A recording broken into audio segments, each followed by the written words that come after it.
All right. Well, welcome to the Viking Press Pass. I'm Matthew Nickel, and joining me today, this is a fun one I'm super excited about. Got a 2023 graduate here, Chase Maifield. So, Chase, thanks for joining me here on Sunday night. Thanks for having me on. Absolutely. Well, hey, I definitely will say I had to sport my Mayfield Miracle shirt. Had to rep that here for tonight. I was trying to keep that hovered a little bit as we were kicking off, but you probably noticed, so I had to uh I had to rep that one. That's one of my favorite shirts.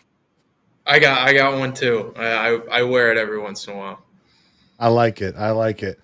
Um well, hey, let's start with you are in a hotel room.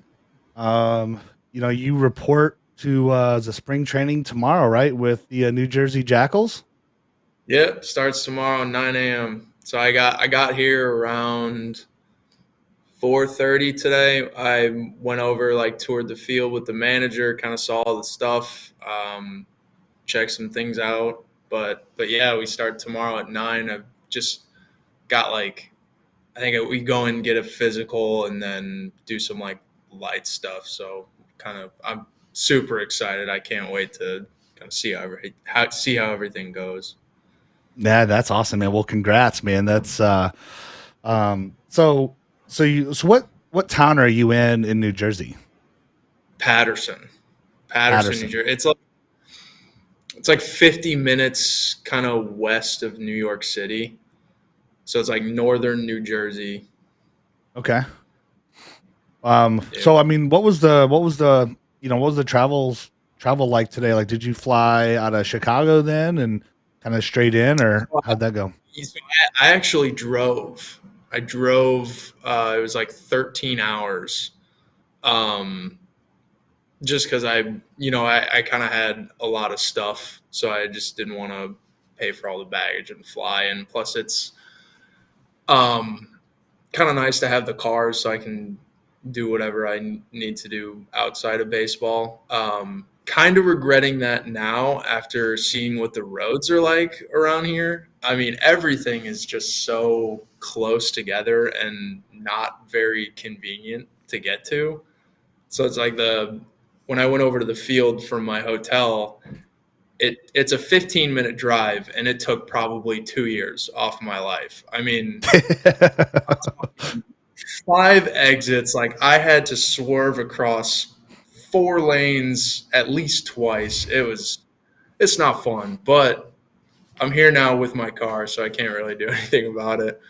But yeah, so it was the So drive wasn't too bad. It was just kind of just I went south around Indiana past Valpo, and then it was just 80 the entire way here.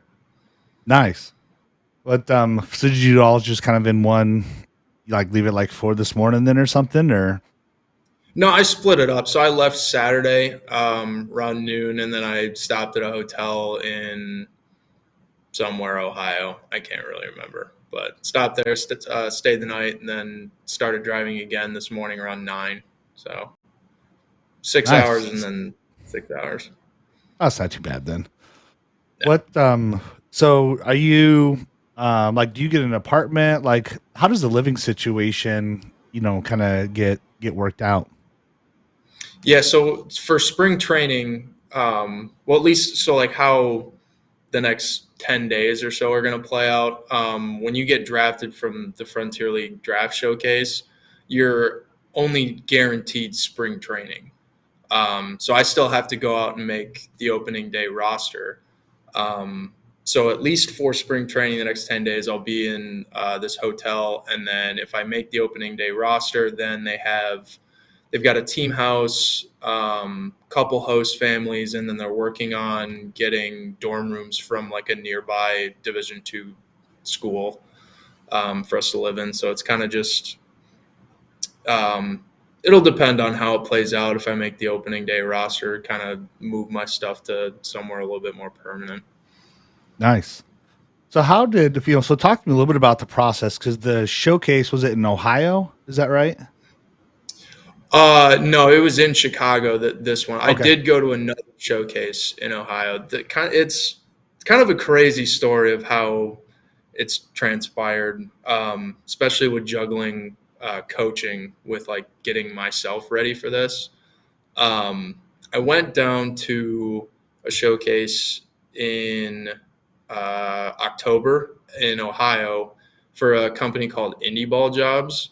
It's actually owned and run by the manager of the Jackals. And went down there first day. I'm warming up. I hadn't really thrown a lot because Davis, my brother, he plays at Elmhurst. For people who don't know, he was at school, so I didn't have anyone to throw with. And I pinched a nerve, or my back just knotted up, and 20 minutes into that showcase, I couldn't do anything. I could barely breathe. And so didn't really even get to participate in that first showcase. But, I talked to my parents, talked to my trainer that I have been working with. And they were like, yeah, just stick around and like show face, talk to people. And so I did. The next day I showed up and I like fed the machine for BP and kind of tried to make friends. Um, and then like 3 days after that, I was fine. I was swinging again. So continued to work. And then the past week went to the Frontier Showcase. It was at Ozinga down in Crestwood.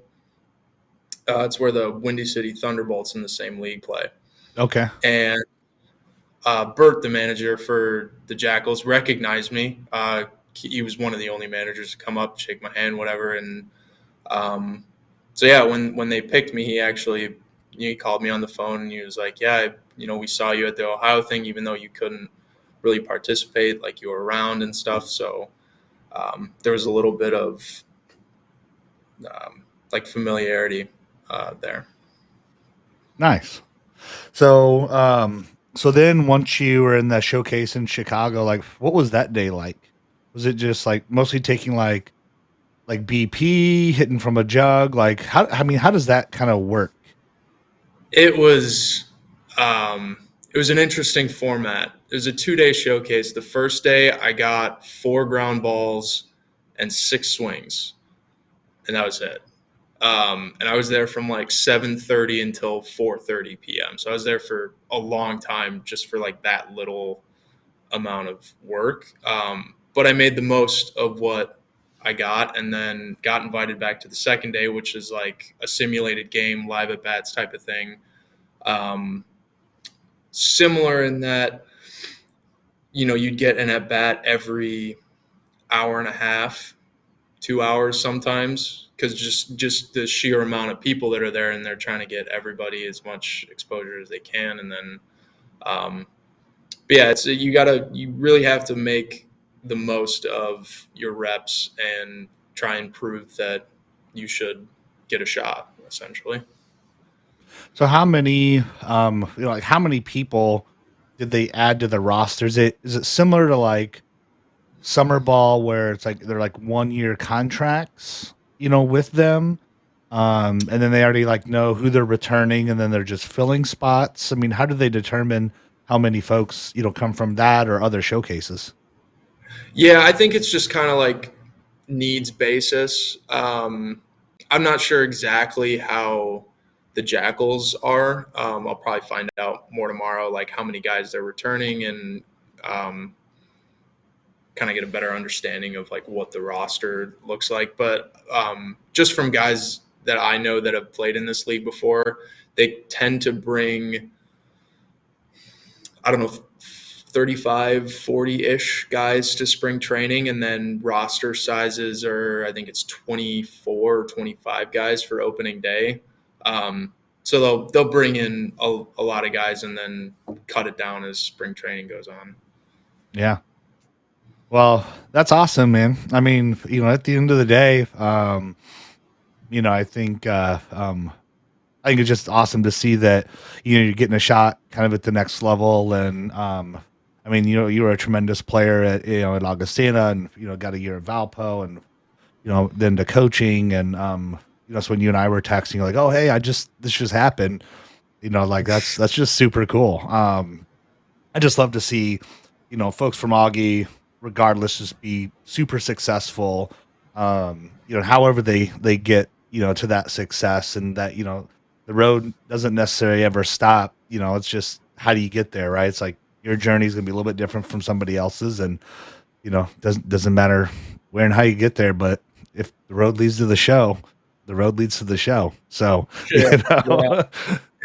It's been a very, very wild, kind of different road for me, and I feel like, um, when I decided to take the job at Judson and kind of dedicate myself to like trying to get a shot at pro ball, um, I didn't really think of like, oh, I want to play, how many seasons pro ball. It was really just like get a shot. So at this point, I'm super fulfilled in just having an opportunity to come out here. Whether or not I make the opening day roster or not, like I'm super pumped to be out here and have the ability to give it a shot. So kind of anything that happens from now on is just extra added on. It's absolutely, it's just really fun. icing on the cake. That's kind of the same thing. I was texting Kane Johnson from the football team, and we were just kind of going back and forth because he had played in some additional games.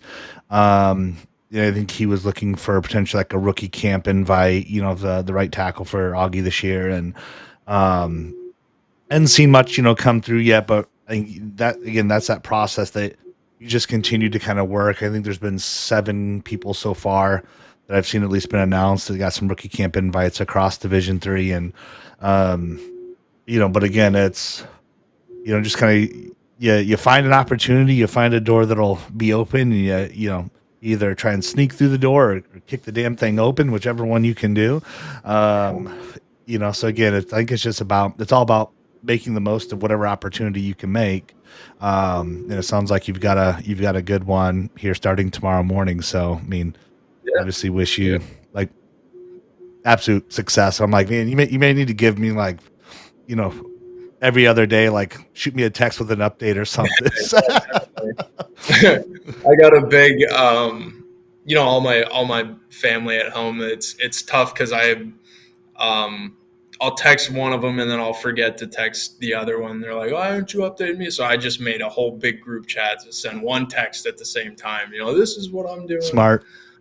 Yeah, uh well, certainly best of luck, with this spring ball. And but let's talk a little bit about your time with Judson. So we're gonna kind of work backwards, in this like chronological. Talk to me a little bit about like how did you get that role at Judson, kind of the path to it, and then what was like your responsibilities as the assistant coach?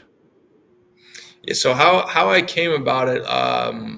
Last summer, I was trying to do the same thing. I was trying to kind of break into pro ball. Nothing really came up, and so at the end of the summer, I'm like, crap. Like, what do I do now? For work. And a guy that I had played summer ball with for 3-4 years, he was a grad assistant at Judson.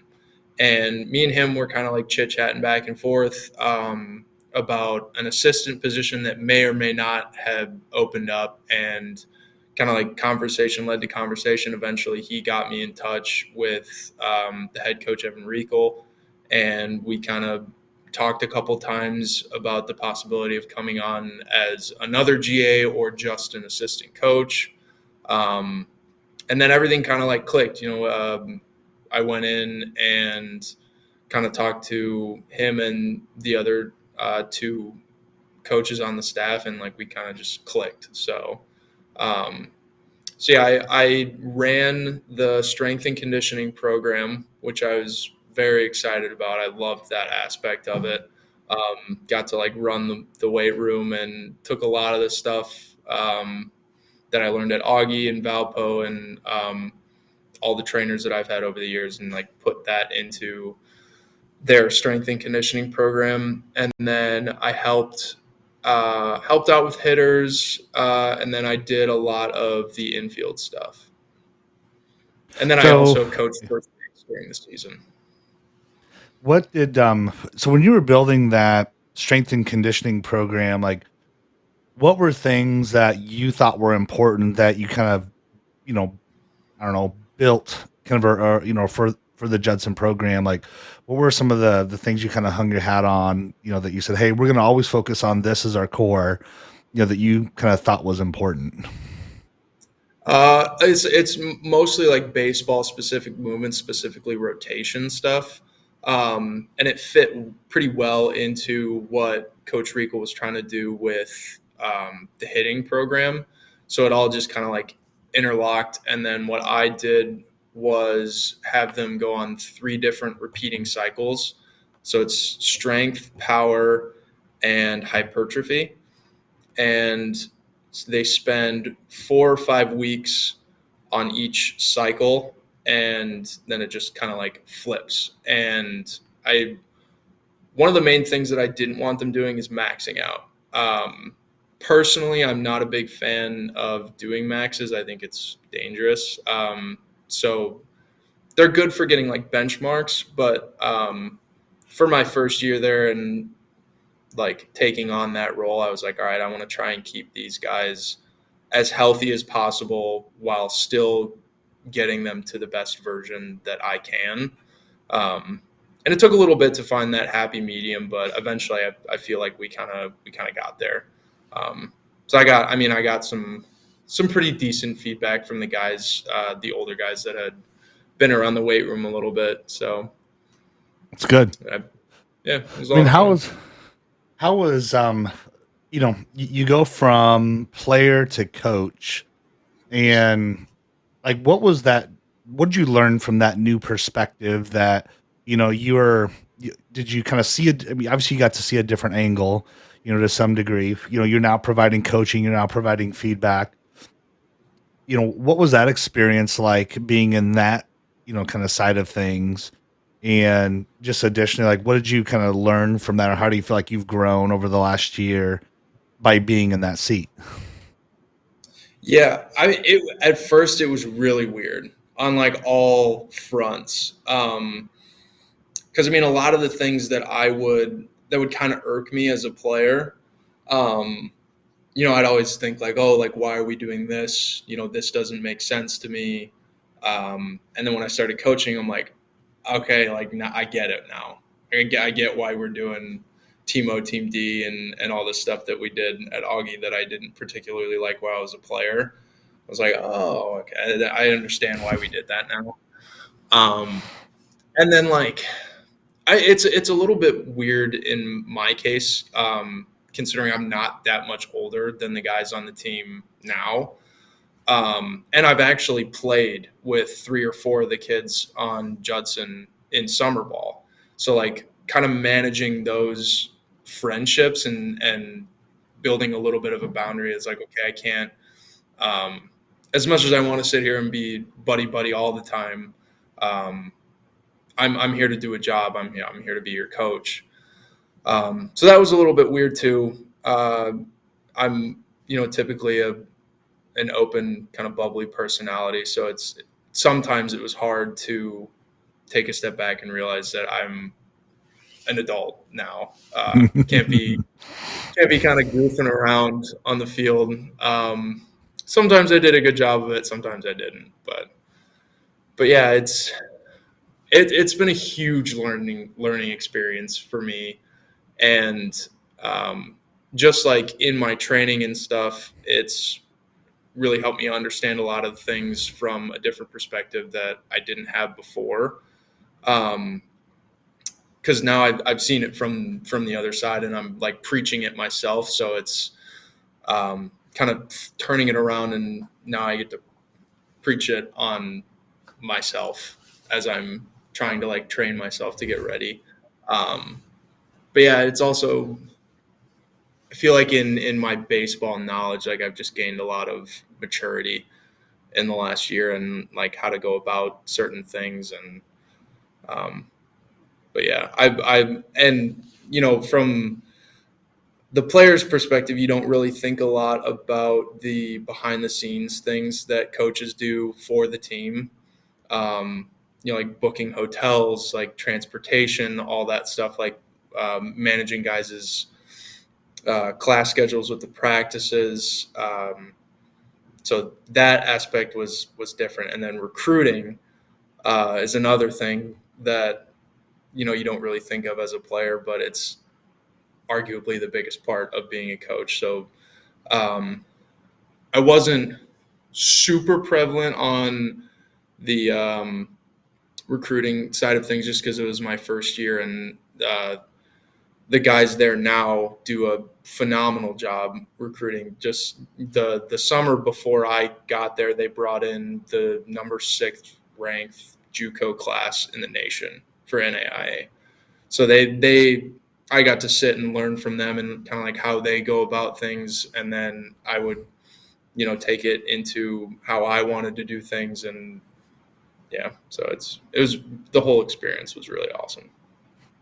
That's awesome. I mean, it sounds like just a ton of personal growth, which I think is huge, and and that stuff's just going to carry up, beyond, this spring ball, the Frontier League, um, just getting a chance to, I don't want to say, just kind of grow as a person and get a chance to kind of realize, like you were talking about, like, oh, we do this for this reason, and now you're seeing it and understanding it.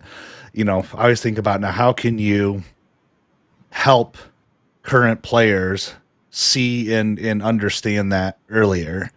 Yeah, So I think, the relatability, you know, um, certainly helps. I mean, the proximity of age certainly helps. The proximity of, you were just in college last year. So I think there's definitely a lot that you can take and kind of continue to pass on to that next generation, but being able to see it, live it, learn from it, and teach it back. Like, the teach back perspective is, um, where I find, like, me personally, I get way more gratitude in the teach back side of things.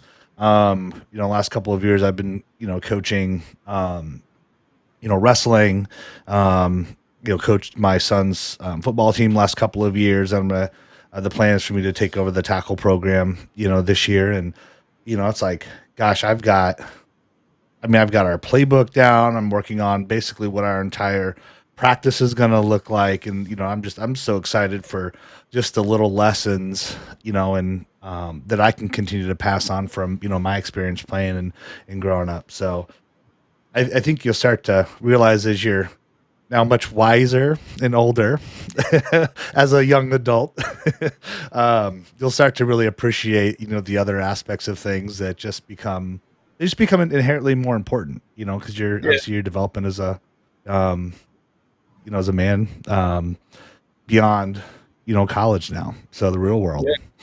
yeah, yeah.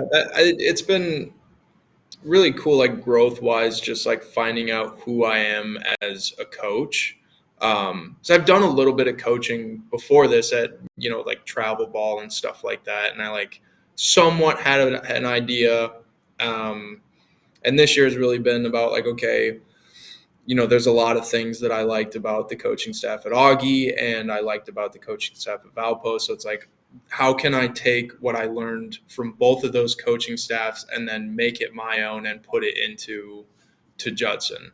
Um, and so that was probably one of the most fun parts about this year, is just kind of like figuring out how I would go about things, um, and just kind of make sure I'm doing the best job that I can as an assistant coach. Is it's like, part of that is being a mediator between the kids on the team and the head coach, because it's like, they look to us like younger coaches to be that kind of translator, if you will.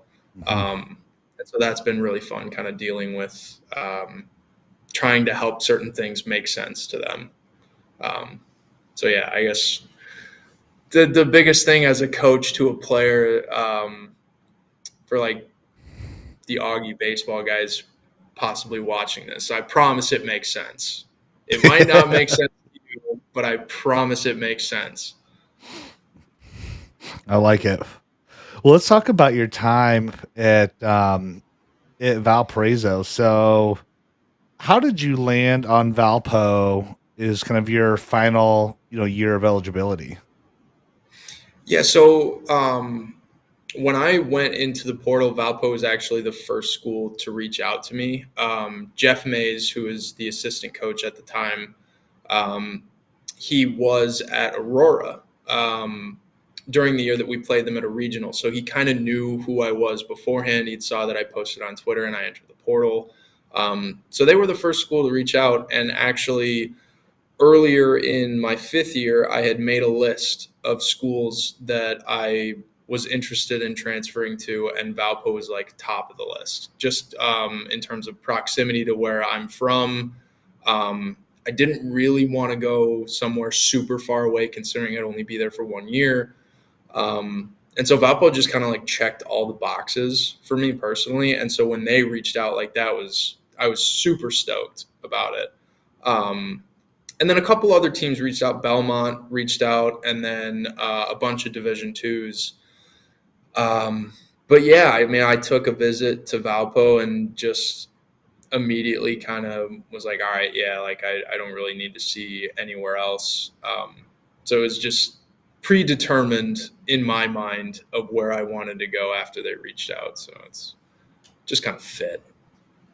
Now, was it, did you primarily go to like kind of finish or start towards like a graduate degree, or is it really you wanted to kind of get into that D1 level as like part of the just like the broader plan to try and get to um pro ball? So yeah, when I entered the portal, I was mainly looking for Division ones. I had a little bit of self awareness, I guess, to know that I wasn't going to get like super like big schools to reach out to me like Winthrop and um, Bushell, but I knew I wanted to go to a Division one and kind of like have that experience from my last year. So it was just like, yeah, it just kind of where I wanted my career to go. It wasn't necessarily pro ball wasn't really in the picture at that time. Mm-hmm. Uh, to just get there and then kind of have the experience and let it go. And school, as bad as it sounds, school was kind of not really in the picture. I just wanted to play baseball. That was the main thing.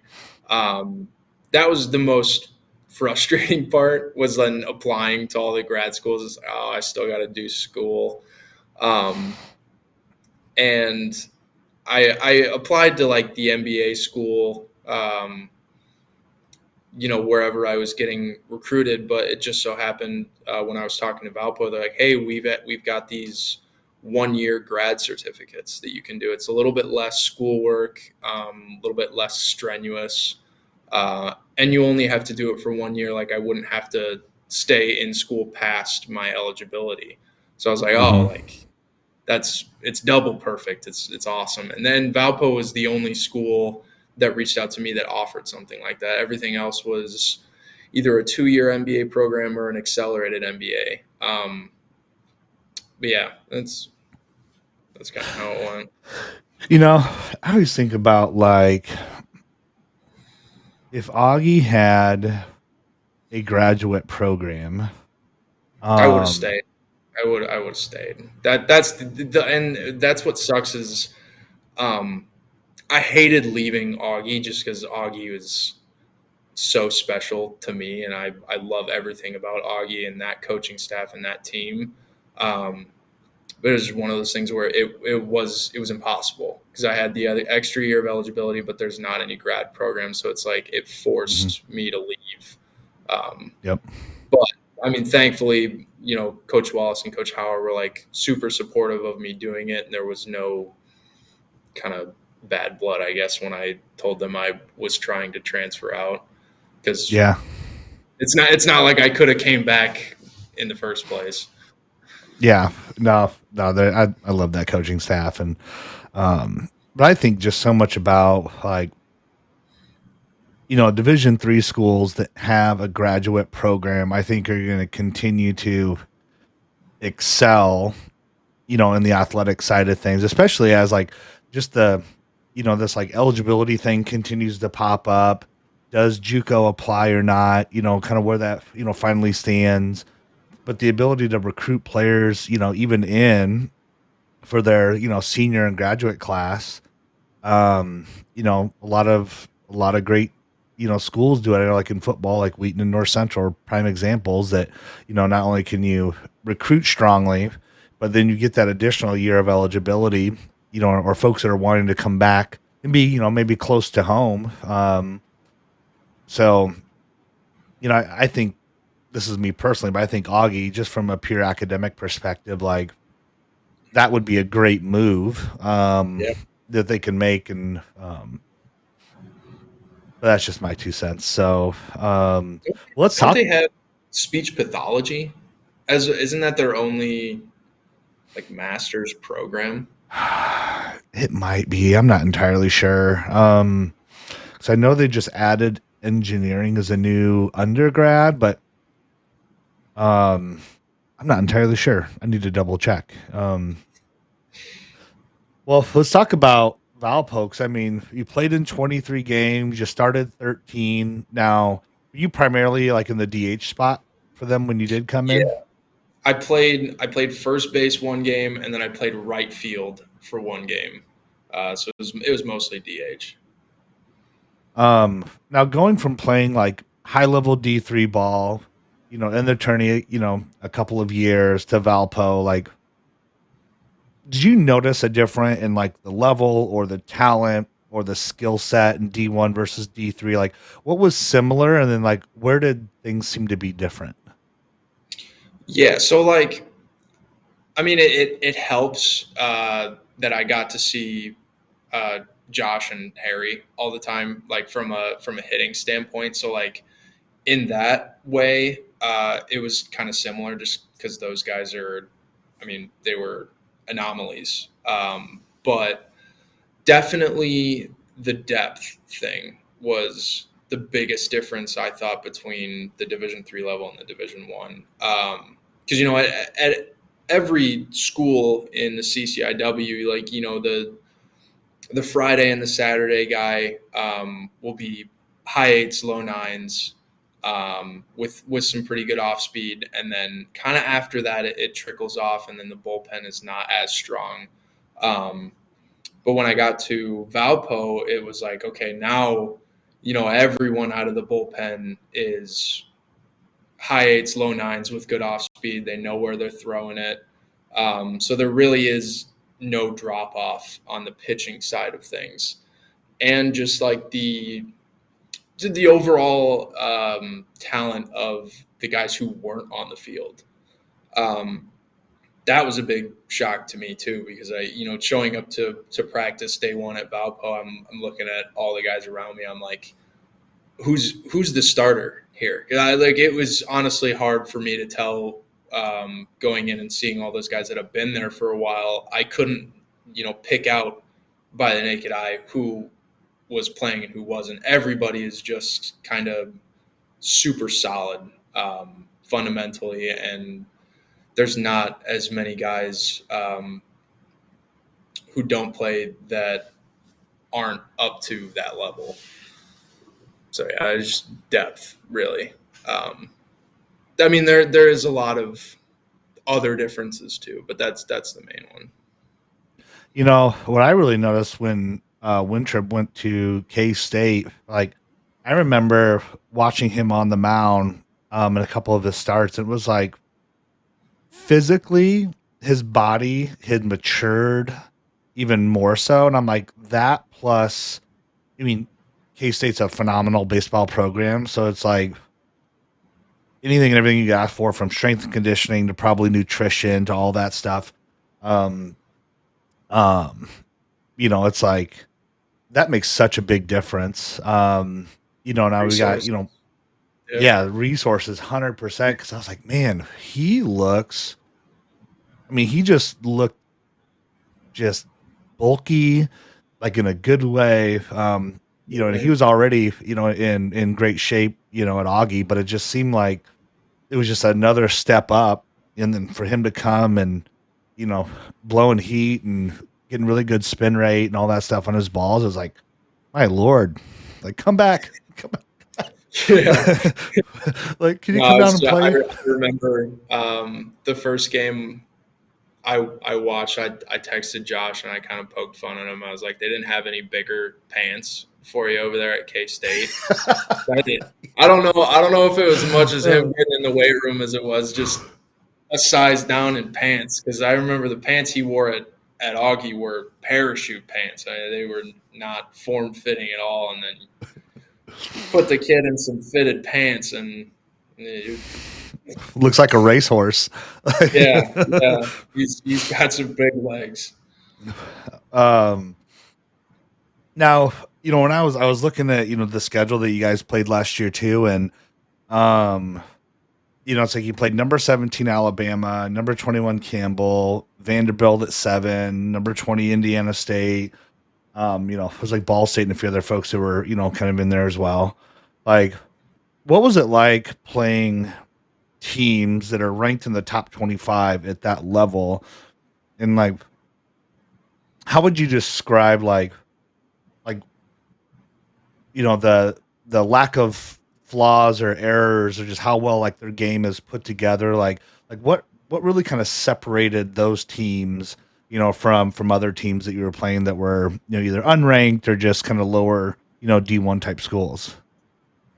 Those teams are different, and I quickly realized that there are levels to college baseball. Like I was pretty good at Division 3, and then it's like I get to Division 1. It's like, okay, maybe I'm great at Division 3. I'm probably kind of just average Division 1. Um, and then when we played those SEC teams and like the ranked teams, it's like, wow, like okay, I'm not that good at baseball. These guys.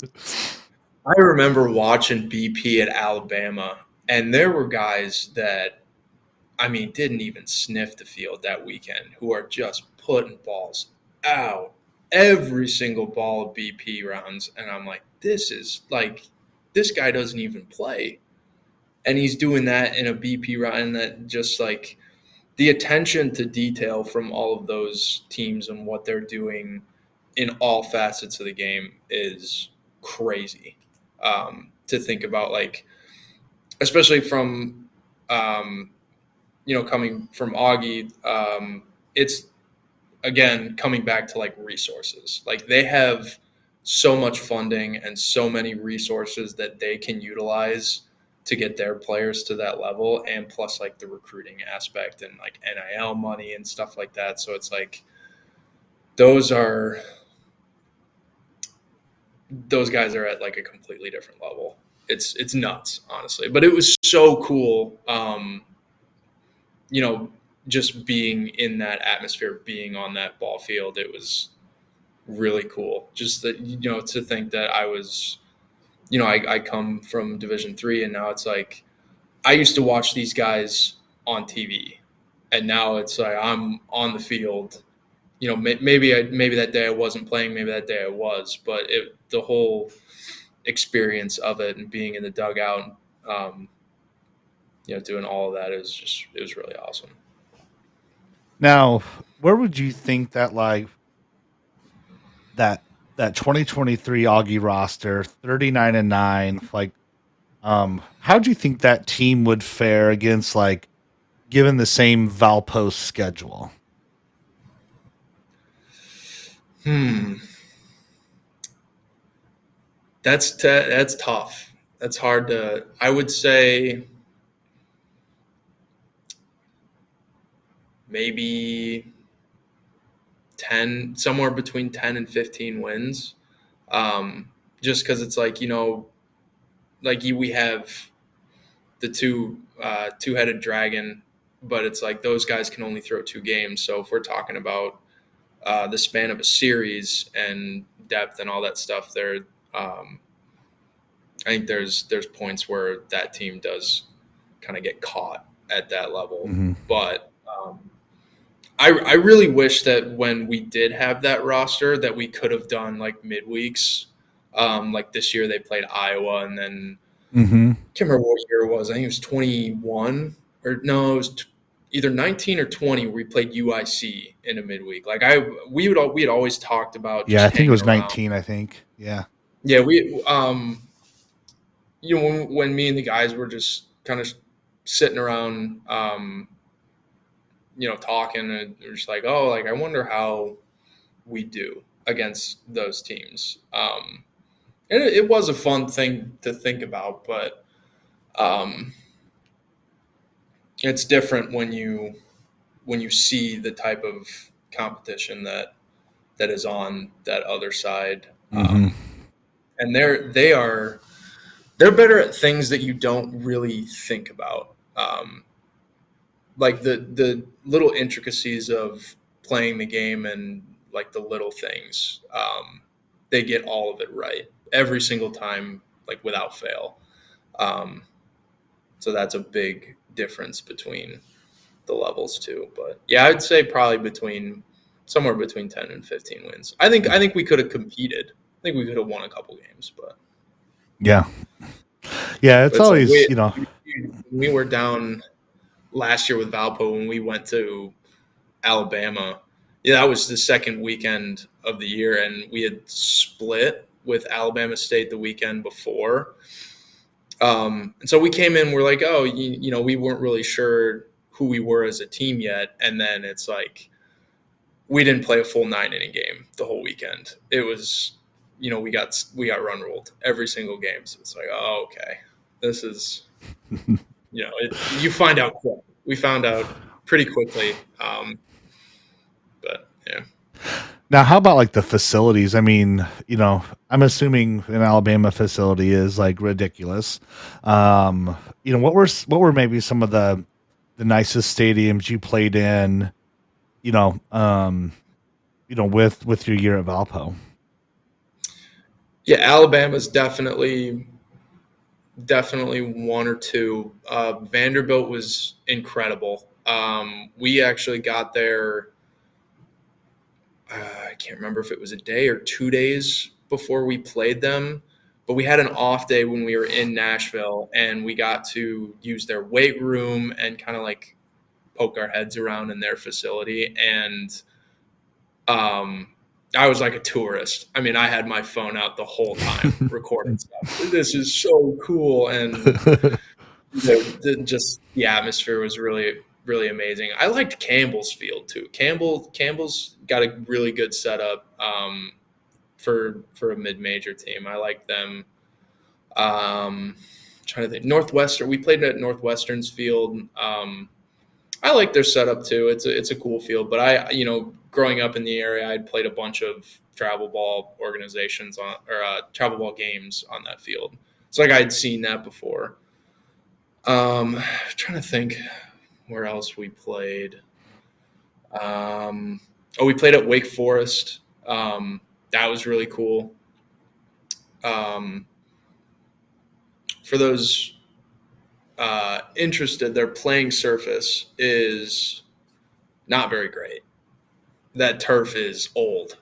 It's very old turf at Wake Forest. It plays super fast. And their right field, that whole field is kind of weird with the little incline towards the fence in the outfield is pretty weird, but it was cool. Yeah, trying to think that's all of the Power Five schools we played at, but Yeah, that it's was interesting. definitely Just one of my favorite parts of last year was just seeing all those mhm. super cool stadiums. Yeah, it's as I was thinking about, Augie has this like 15-year kind of broader plan, and I think there's like a field house involved. I think there's been some question on, does the baseball field move to a synthetic field? Which I'm like, yeah, it'd be really nice, even if it's just, the infield, Yeah, given the weather situations we kind of run into. Did you, as I think about like the synthetic infield versus, a true grass and dirt, like what did you like better to play on? Because I think about like, well, the consistency of it, like at the Division 3 level in the Midwest, would be nice for synthetic. You know, I like grass and dirt, but it's like you're not keeping them pristine like they would in the MLB, where it's absolutely perfect. So you couldn't tell either way. Um, what kind of field or surface have you really kind of enjoyed playing on? I feel like it just kind of depends. Like you were saying, if it's a well kept field, I do really like dirt, but I'm not a big fan of going to the dirt fields where it's not well kept. Especially as being a guy who's not um, the defensive side of the things isn't necessarily my strong suit. So the turf definitely helps me out there. Um, but from the hitting side, I do prefer dirt better just because I can kind of move things around and I've got like pre-pitch routines that I kind of do and like kick the dirt in certain ways. So I'll still find myself doing that on turf fields, but it's like I'm not even moving anything around. I'm kind of just moving my feet in a pattern. Um, but yeah, it's not something that I'm super particular about. Um, yeah, just kind Yeah. of show up and play. It doesn't matter too much whether it's turf or dirt. Well, we were who was it? The Knox game? Yeah. The Knox game this past week. We had on Thursday, it was already a 7 o'clock game, but then we had a 15-20 minute delay because of weather, and it's like, man, as soon as you were hitting, um I mean, you basically had to start your slide later because you were not sliding across much. I mean, you were pretty much just like and sticking. Yeah, So we found that a few times. Um, yeah, I'm not sure which way. It'd be nice to see to go that way because it sometimes just feels like God. The team's got to be out there covering the field, and when it's yeah. like, The oh, they're out tarp there at eight poles. a.m. and that's just brutal. I don't Um, miss the tarp poles at all. Those were no, great team building activities, but it was not fun getting that text at 6 a.m. that we got to come pull the tarp. yeah. But Although I think Coach Eater definitely. would, I'll say Coach Eater, dragging the field though, they'll have to find something new for him to do. I think he enjoys it. Yeah, So yeah. There's definitely pros and cons to both dirt and turf, yeah, but I think in terms of like, I don't know, I guess longevity and makes things a little bit easier to have turf.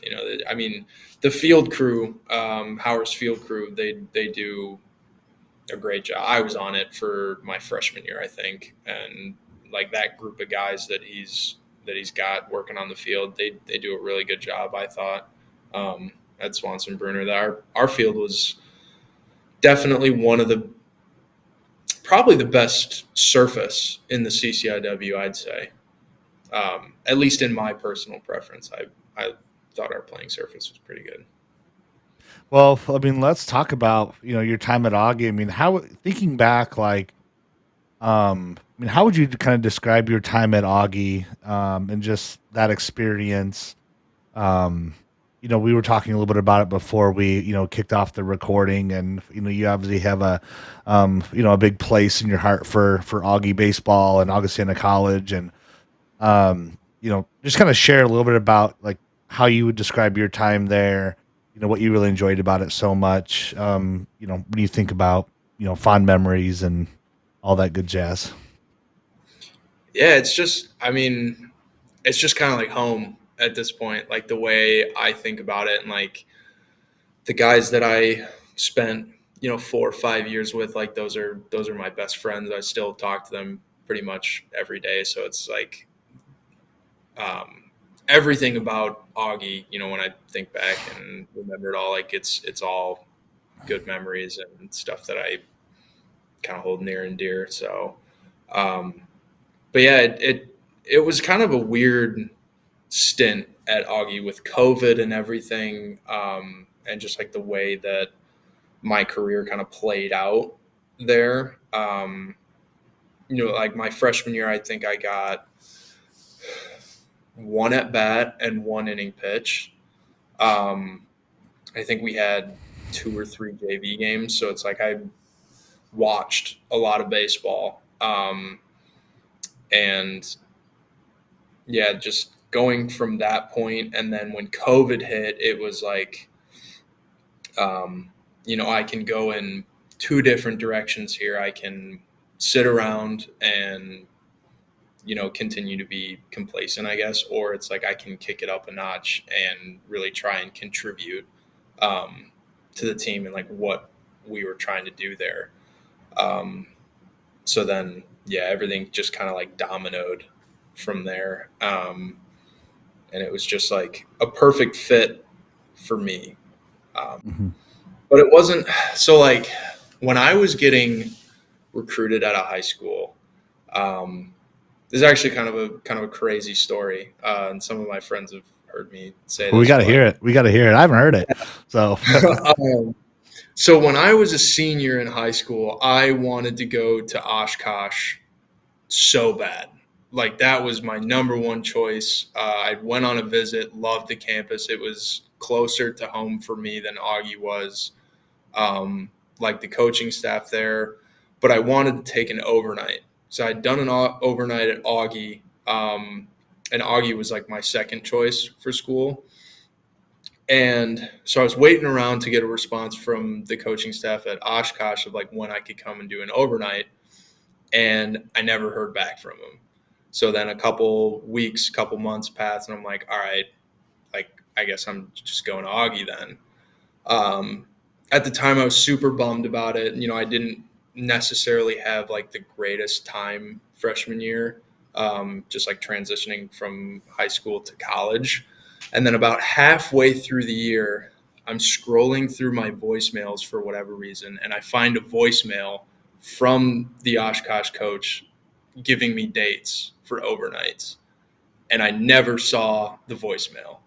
Never saw it, never heard it. And then I found it after I was at Augie, and I was like, whoa, like, how did I miss that? And so if I had seen that voicemail from the Oshkosh coach, like I would have never came to Augie, which is nuts to think about. And it's like after my freshman year, after not playing, I was halfway in between, giving up on baseball and just like transferring to be a student somewhere. My little brother actually talked me out of that. So there was a lot of different things that could have gone in different directions where it's like I'd be in a completely different place right now if I had chosen to go the other way. So it's been a perfect storm of just making the right choices and sticking things out. And I'm so happy that I did because of like what Augie means to me now. And like my time there is so special. yeah.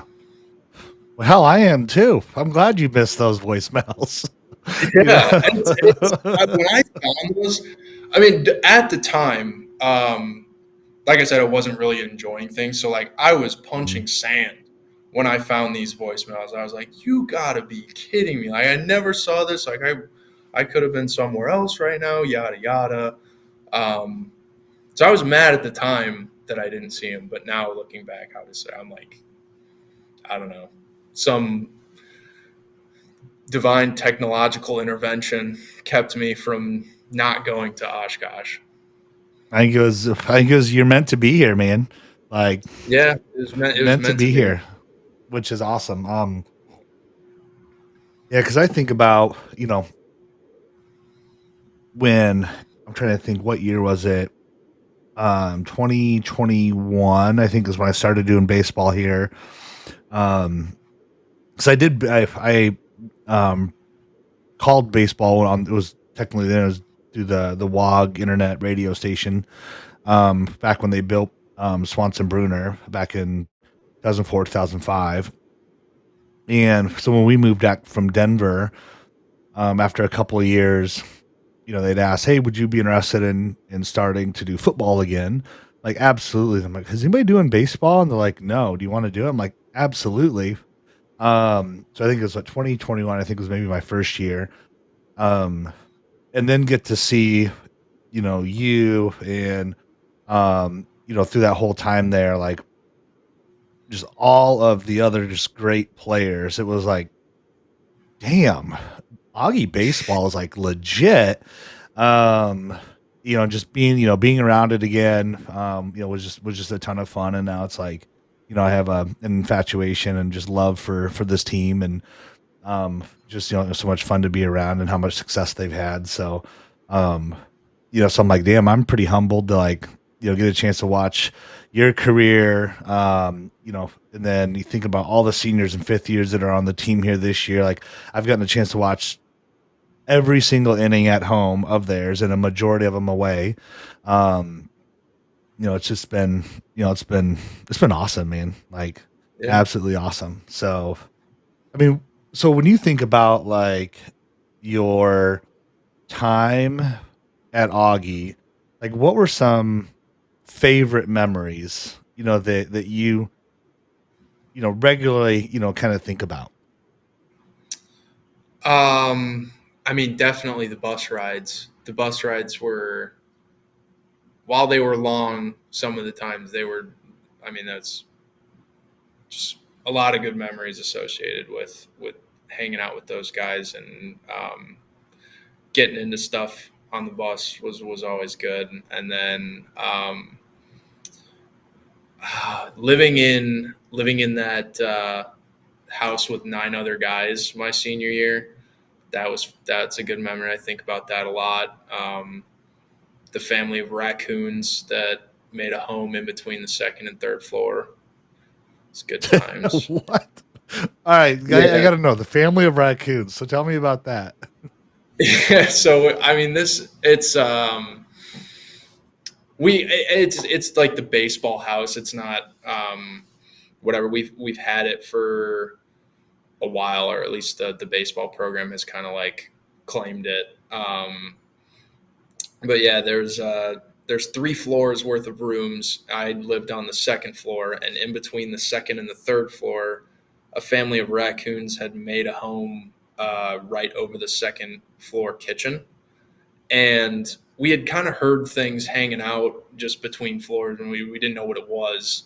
Um, and one night, I wake up middle of the night, walk down to go to the bathroom, and there's just a raccoon eating a loaf of bread off the top of our fridge, and kind of like locked eyes, made eye contact, and I turned around and walked back to my room. I was like, I'm not dealing with that right now. Just- I'm good.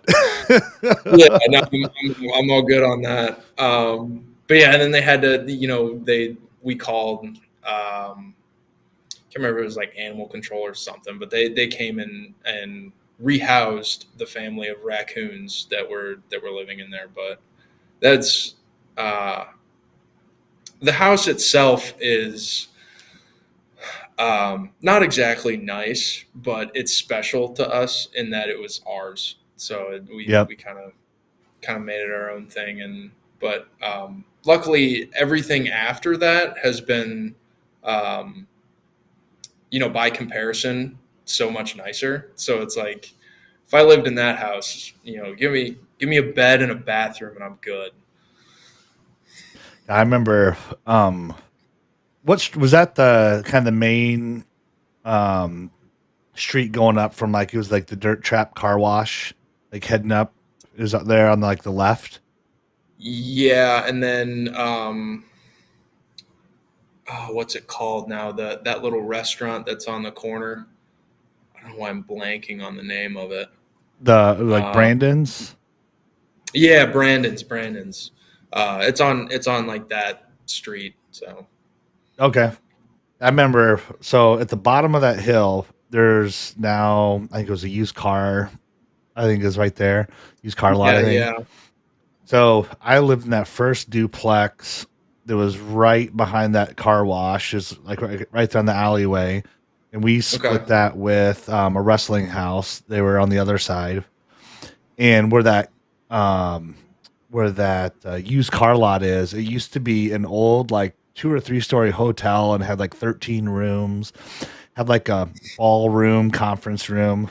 That was like the party room. That used to be the baseball house, and it was like that was interesting. I mean, you're talking like 11 or 13 guys like in that spot, and it was a rundown. So I'm sure your house with the raccoons was probably a step up from from the old baseball house.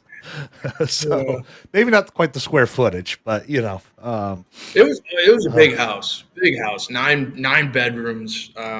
My bedroom was probably 10 by 12 feet, tiny. It's essentially a closet, but yeah, we made that house a home for sure.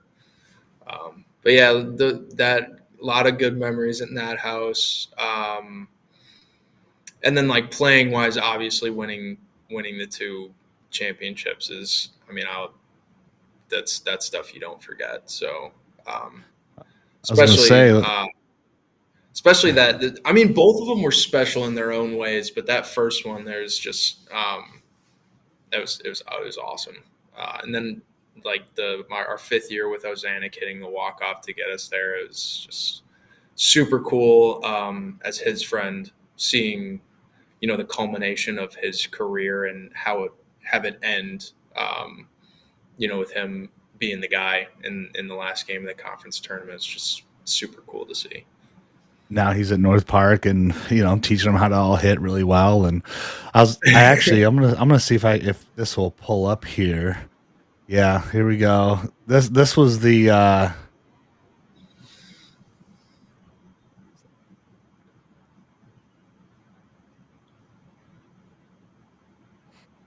Oh like man. that was the coolest experience.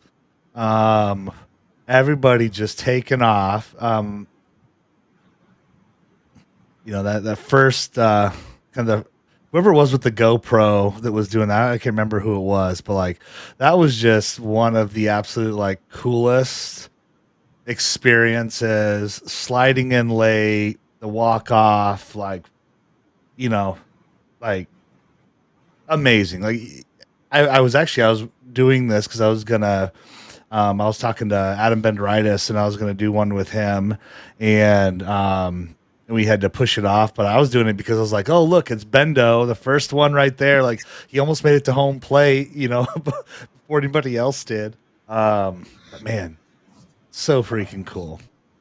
So freaking Yeah. cool. So like it's weird, as a when you're going through it, you think you'll remember specific at bats, specific games. But once you get out of it, you realize you kind of just remember the relationships that you create and like kind of the time that you spent with all the guys. And so that's kind of what I preached this year to the guys at Judson, is just like creating that culture. And it's like, it's not, obviously, yes, you want to win baseball games, but in the grand scheme of your college experience, like you're a part of a team, you're getting your degree, and it's like you're making special memories with you and your buddies, and that's what college baseball is about. Um, so that's been a big thing that I have been preaching to them, and just kind of, it's not that serious, like love to win games, but have some fun while doing it. Absolutely. Well, crap, man, it's been over an hour, and I know you got to get up in the morning. So, and you're like an hour ahead of me, Yeah, right? So it's probably they're gonna kick me out of this conference room yeah. here in about 5 minutes. Yeah, so I think we'll wrap it up there. But yeah, man, appreciate obviously jumping on tonight. You know, Certainly good luck this week. In spring training. I mean, I wish nothing but success for you. Um, you know, I think just as an alumni, as a fan of baseball, like super proud of all the things you've accomplished, and as a fan and an alumni, I'm like, I had just the privilege of watching your career. At Augustana. I tried to watch as many Valpo games as I could, hoping I'd see you get an at bat, and got to see you a few times. And although I didn't get to see your home run, or both of them, I didn't get to see either one of them. So I was kind of sad I didn't get to see either one of them. But just the stuff that you're doing at Judson, and then now with the Jackals and the opportunity there, it's just I wish nothing but success. Not for now, but just in life, man. So certainly good luck. Good luck this week. So Yeah, hit them long, hit them hard. Yeah, it'll be a fun experience. Yeah, if you see Coach Wallace around, I got a request. Could you kind of get in his ear? There's a jersey that I want from him. It was the yellow or gold jerseys that we won our first conference championship in.